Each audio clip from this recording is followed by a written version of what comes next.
आज के online class में बच्चों आपका स्वागत है। कक्षा 10 सामाजिक विज्ञान के फर्स्ट पार्ट में नागरिक जीवन में पहला लेसन सत्ता की साझेदारी एनसीईआरटी पैटर्न पर आधारित है। इसमें सत्ता की साझेदारी या भागीदारी यानी जो सरकार के अंग हैं, विधायिका, कार्यपालिका और न्यायपालिका, उसमें सभी वर्गों का उचित प्रतिनिधित्व मिले, भागीदारी मिले, यह सत्ता की साझेदारी होती है। एनसीईआरटी की किताब में दो देशों का उदाहरण दिया गया है। एक देश है बेल्जियम, जिसकी राजधानी ब्रुसेल्स है। दूसरा देश है श्रीलंका,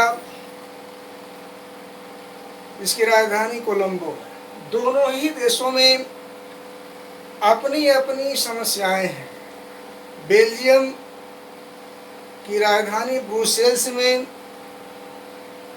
फ्रेंच भाषा बोलने वालों की संख्या 80% थी, जबकि 20% लोग डच भाषा बोलते थे। लेकिन पूरे देश में 59% लोग डच भाषा बोलते थे, 40% लोग फ्रेंच भाषा बोलते थे और शेष 1% लोग जर्मन भाषा बोलते थे। यानी पूरे देश के कह सकते हैं कि 59% लोग बेल्जियम जो देश है, बेल्जियम पश्चिमी यूरोप महाद्वीप का देश है। इसके चतुर्दिक सीमाओं में अगर देखा जाए तो जो देश आते हैं वह फ्रांस है, नीदरलैंड है,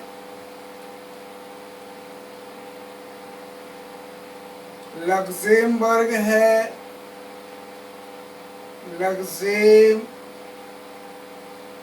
है, और जर्मनी है।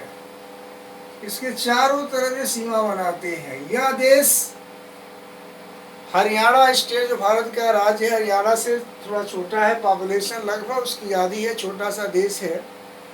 वह अपनी बहुजातीय समस्याओं का निराकरण बहुत ही समझदारी से सत्ता में भागीदारी सुनिश्चित करके किया।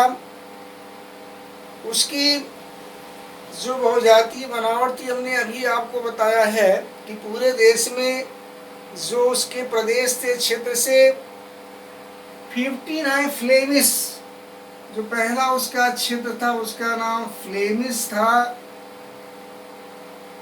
दूसरा उसका था बुगारिया।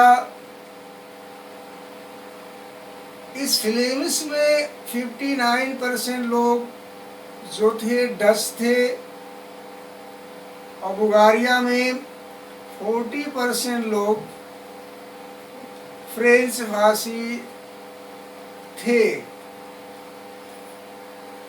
यहाँ सत्ता की साझेदारी में बेल्जियम का उदाहरण और श्रीलंका दो देशों का उदाहरण दिया गया है। बेल्जियम ने कहा कि फ्लेमिश जो प्रांत हुआ था 59% लोग डच बोलने वाले थे। बुगारिया में जो 40% लोग फ्रेंच भाषा बोलने वाले थे।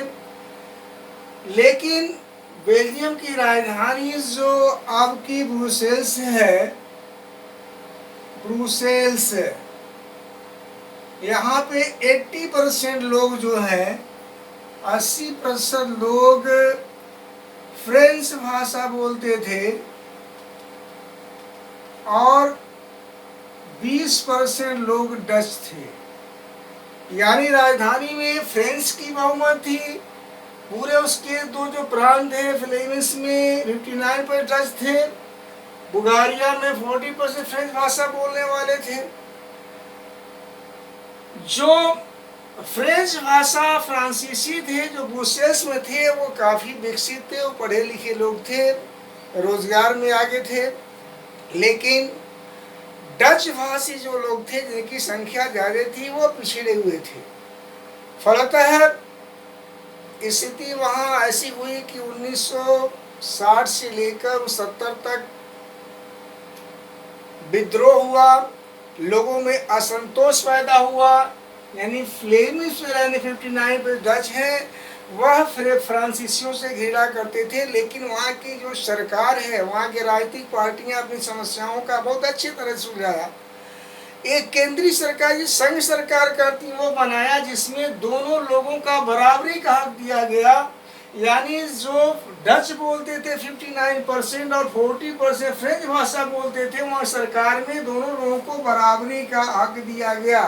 वहाँ के मंत्री जो थे वह बराबर के हकदार थे।